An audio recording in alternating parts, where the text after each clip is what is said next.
Oke, selamat pagi teman-teman. Pagi ini saya akan road trip ke Jakarta.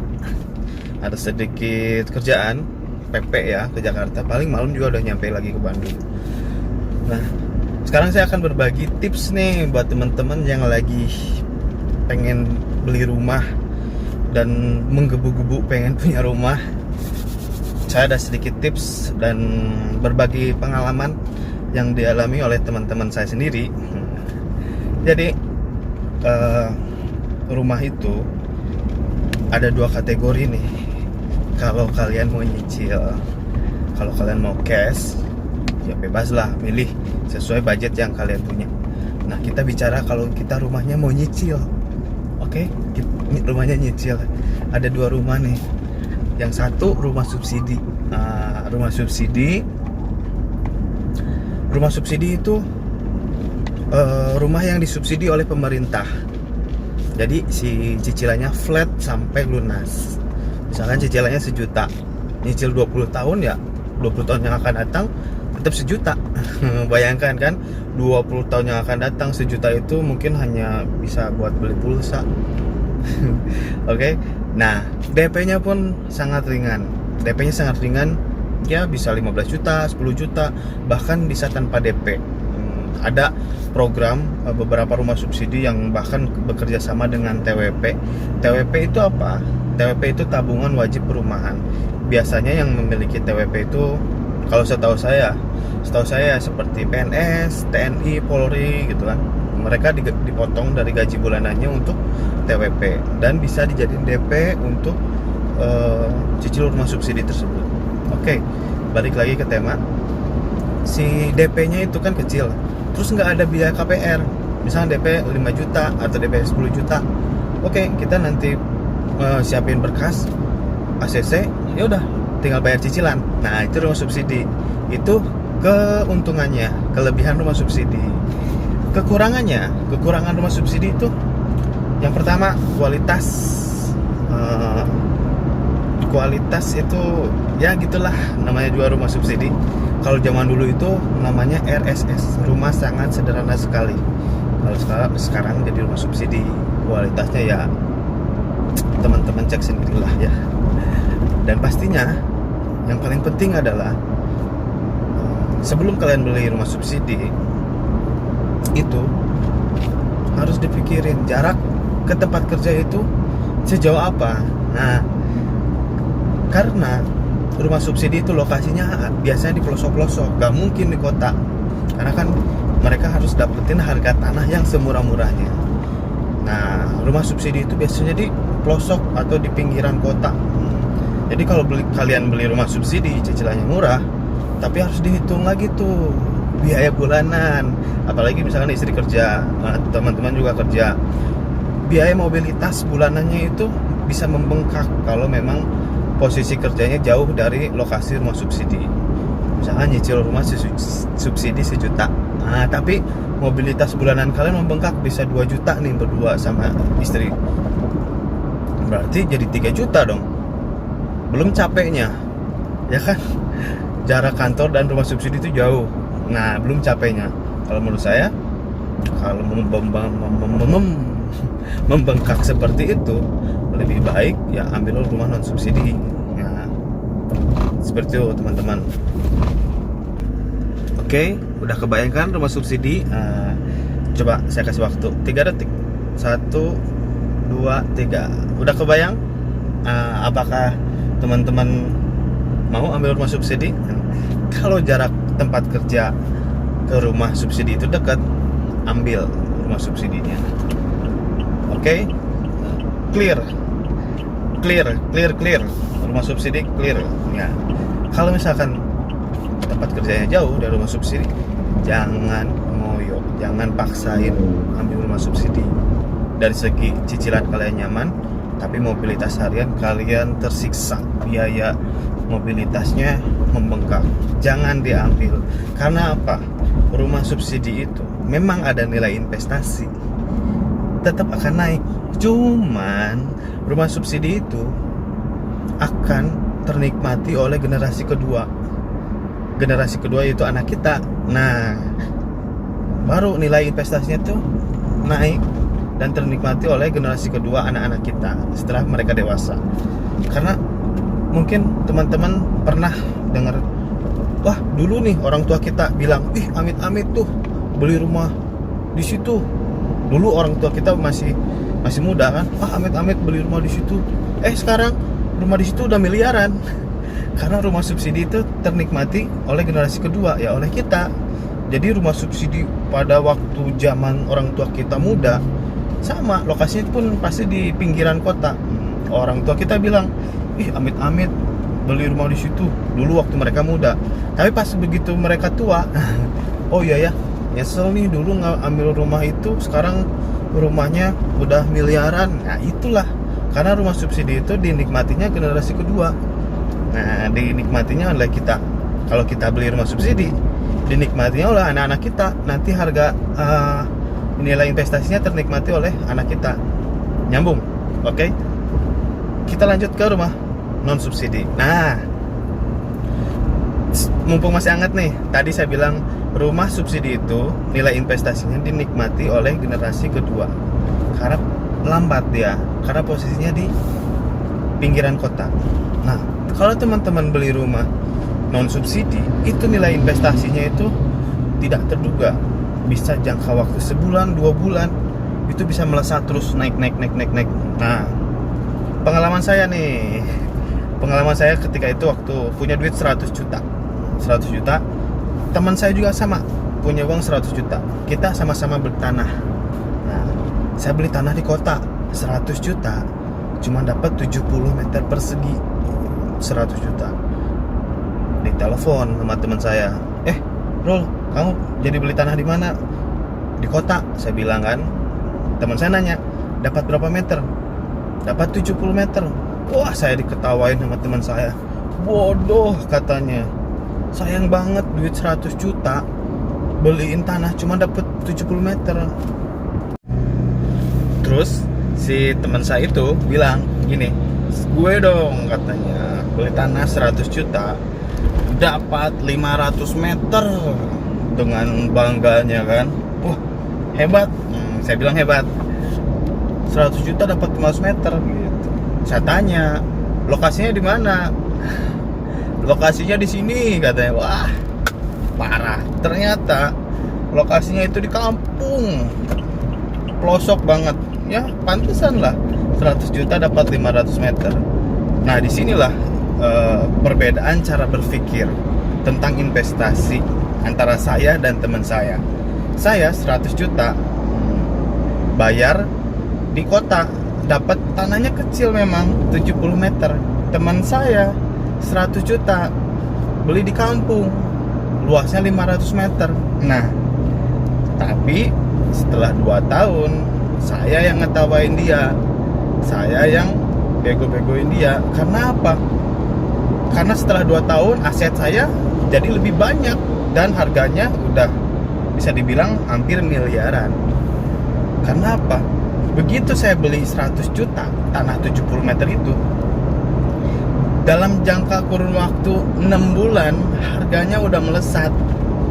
Saya jual 1 kapling dan bisa beli 2 kapling, dan diolah terus seperti itu sampai 2 tahun. Aset saya ya sudah lumayan. Nah, ketika saya telepon teman saya, hey bro, tanahmu yang 500 meter itu udah ada? Gitu kan. Ada dong, masih ada. Oh ya, kalau dijual itu sekarang berapa? Kemarin kan beli 100 juta tuh 500 meter. Kalau dijual sekarang kira-kira berapa? Ya laku lah 150 juta mah, lumayan, punya untung 50 juta dengan bangganya. Oh, kemarin 2 tahun yang lalu kamu ngetawain saya beli 100 juta dapat 70 meter, ya kan? Nah, berarti giliran saya sekarang yang ngetawain kamu, yang bego-begoin kamu. Ya lumrah lah ya sama temen gitu, kalau bercanda bego-begoan. Dia bingung, nih tanah saya yang dulu kamu ketawain, kamu bilang bego-begoin, sekarang udah muter dalam waktu 6 bulan harganya melesat terus karena lokasinya di kota, bro. Sekarang aset saya jadi udah beberapa kapling. Kalau dikalkulasiin udah bisa nyampe 1 M dari 100 juta. Dari 100 juta jadi 1 M.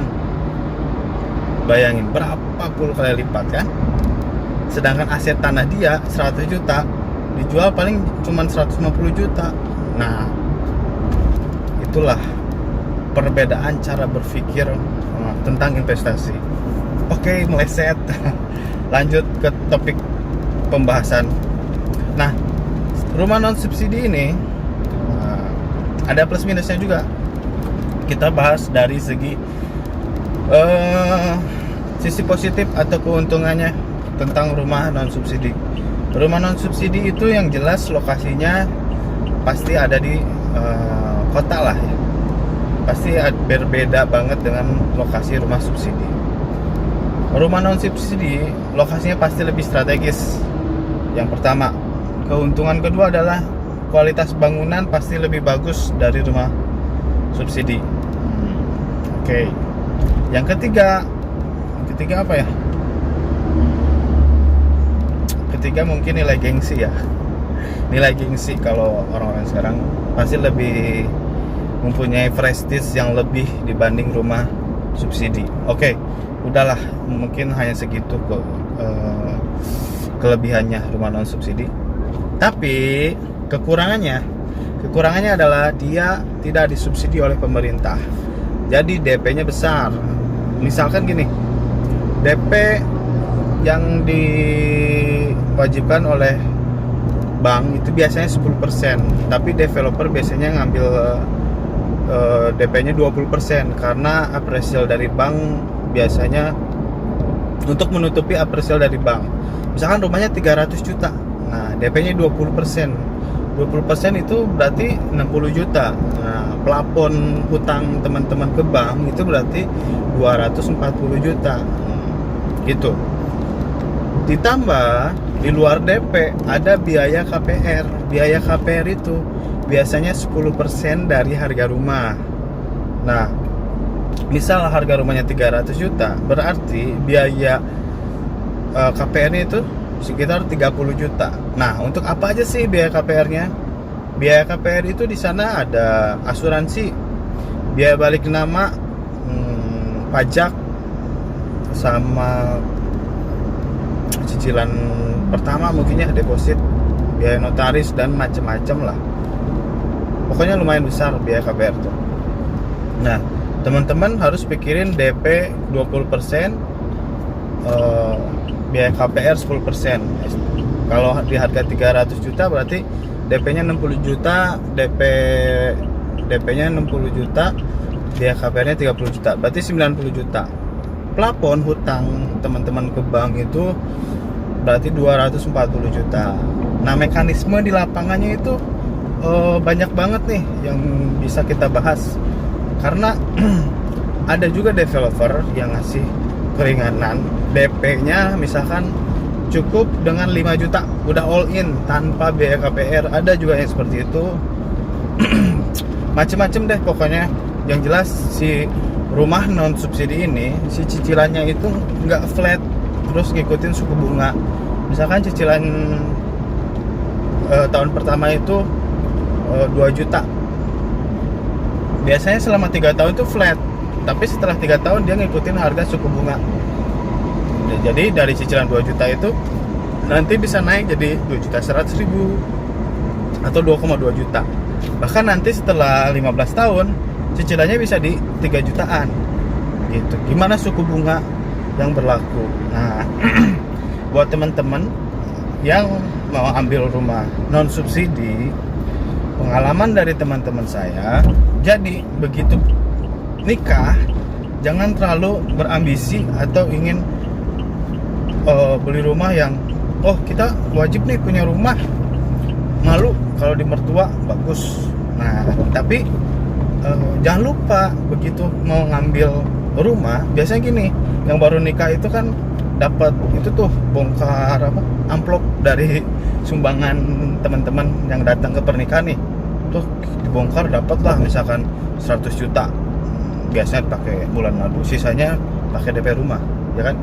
Tapi ingat cicilannya itu, kalian jangan merasa mampu mentang-mentang nih suami kerja, istri kerja, wah sangguplah cicilan 5 juta per bulan gitu kan. Ada nih teman saya sendiri kayak gitu, sangguplah santai aja 5 juta sebulan masih sanggup kita, biaya hidup 5 juta sebulan masih oke. Nah gitu kan. Yang baru-baru nikah harus hati-hati karena sering dilupakan.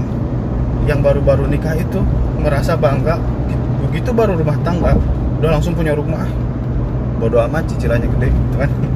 Nah yang teman saya alamin, dia begitu nikah langsung ambil rumah. Saya tanya cicilannya berapa bro? 5 juta. Aduh, dia nggak mikir panjang akan punya anak, biaya melahirkan, biaya kontrol kandungan aja misalkan kalau nggak pakai BPJS ya itu udah mahal loh. Kita harus ngasih yang terbaik buat anak kita. Nah itulah kesalahan kecil yang bisa berdampak luar biasa. Akhirnya gini, mereka ngambil rumah cicilan 5 juta, begitu istrinya hamil ada biaya tambahan buat ke dokter, belum pas begitu melahirkan anggaplah di cover oleh asuransi atau BPJS, tapi pasti ada selisih yang harus kita anggarin. Lalu ada biaya kita harus beli perlengkapan bayi. Lalu ingat, ketika si istri ASI-nya nggak keluar, otomatis kita harus ngasih susu formula. Susu formula kan kita demi anak harus kasih yang terbaik. Susu formula bayi itu kalau dikalkulasiin per bulan bisa habis 1 juta sampai 2 juta. Nah itulah yang bisa menggoncang perekonomian kalian. Jadi kalau mau beli rumah non subsidi itu harus benar-benar harus dipikirin matang-matang nih gitu.